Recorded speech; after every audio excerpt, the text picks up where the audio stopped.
Merci, M. le Président. Ça fait bientôt 2 ans que nous nous battons contre la pandémie. Hier, j'ai demandé à la ministre des Finances comment les pères et les mères de famille allaient réussir à payer leur épicerie avec l'inflation galopante auquel on fait face, une inflation inégalée depuis 30 ans.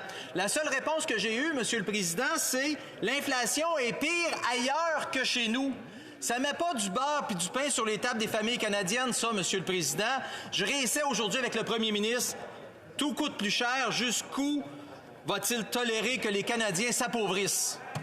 Très honorable Premier ministre. Monsieur le Président, depuis les débuts de cette pandémie, nous avions fait une promesse simple aux Canadiens qui continue sur l'engagement que nous avions pris depuis 2015, d'être là pour les Canadiens, les appuyer dans les moments de difficulté. Et c'est ce que nous avons fait pendant la pandémie, malgré le Parti conservateur qui nous disait qu'on en faisait trop pour les familles. Et nous allons continuer d'être là. L'initiative pour créer plus de places en garderie au Québec et de l'aide pour l'abordabilité des garderies à travers le pays fait une énorme différence dans la vie des familles. Malheureusement, le Parti conservateur est contre cette initiative-là. L'honorable député de Mégantic-L'Érable. Monsieur le Président, quand on est dans les allées d'épicerie puis qu'on regarde le prix du poulet, le prix de la viande, le prix de tout augmenter de 5,7 %, on se demande pas de où vient l'argent puis qui a fait quoi.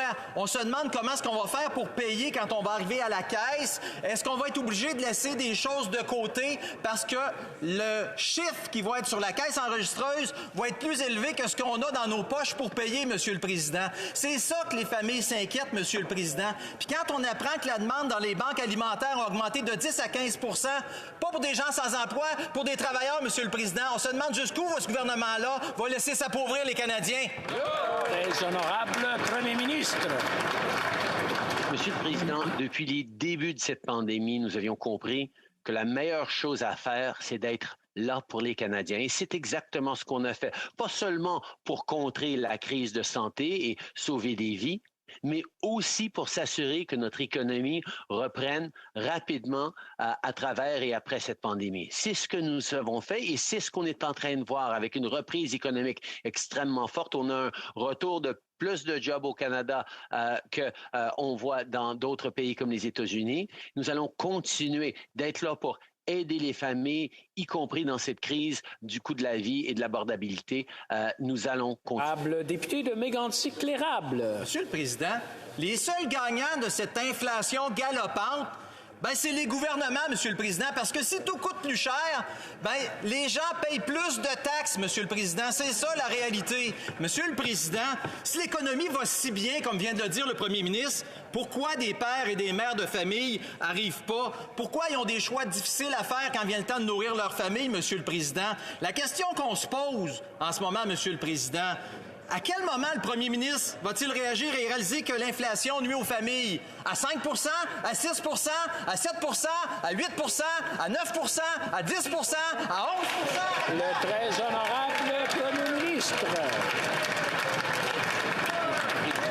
Encore une fois, on voit que le Parti conservateur peine à comprendre la réalité à laquelle fait face les Canadiens.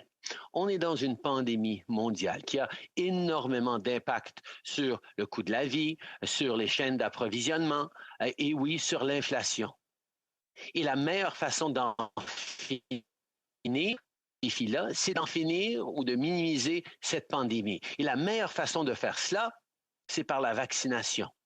C'est par les mesures de santé publique. Or, le Parti conservateur n'arrive même pas à convaincre ses propres membres de se faire vacciner. Et alors... L'honorable député de Pontiac.